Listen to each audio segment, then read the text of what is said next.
Tonight we have a story about a controversial treatment for cancer invented by a Winnipeg doctor.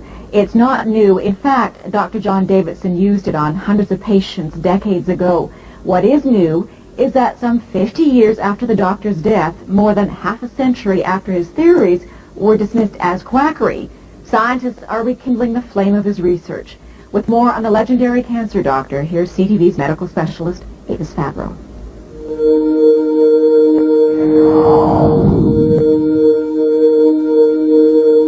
His name was John Ralston Davidson, a respected family doctor in Winnipeg in the early 1900s.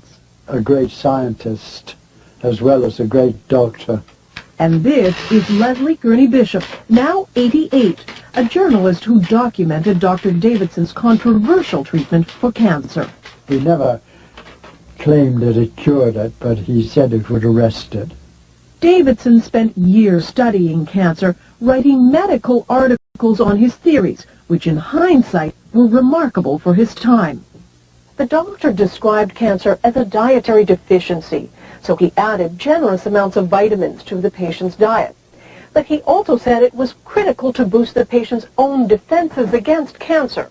Davidson took fertilized hen's eggs just 9 days old and produced a powdered extract, which was then injected into patients with various forms of terminal cancer. Like this boy, diagnosed with lymphatic cancer, notes show that with surgery, vitamins, and the extract, he returned to normal health. Over the years, Dr. Davidson treated hundreds of cancer patients. They all said, the ones I interviewed, all said that it had benefited them tremendously.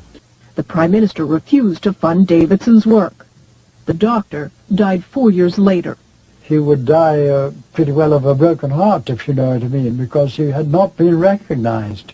His cancer treatment thought to have died with him. But then 6 years ago, the treatment was rediscovered by a Toronto company. It hired researchers at Dalhousie University to test the theory. Could these embryonic chicken cells really be a cancer treatment? When research began, there was excitement. Davidson's extract, in many ways, could be a cancer vaccine. In 3 studies on mice, the compound apparently shrunk tumors. We have to be careful about raising people's hopes falsely. Jonathan Blay is one of the researchers looking at Dr. Davidson's extract. Davidson's extract, in many ways, could be a cancer vaccine. There could be things in the extract that promote a response against the cancer. One could easily walk away from and say, to heck with it. But would we be leaving behind something that could potentially have significant impact for large numbers of people? But if there are no takers soon, the venture will die. A darn shame, says Dr. Bain, because we still won't have the answer. Was Dr. Davidson right?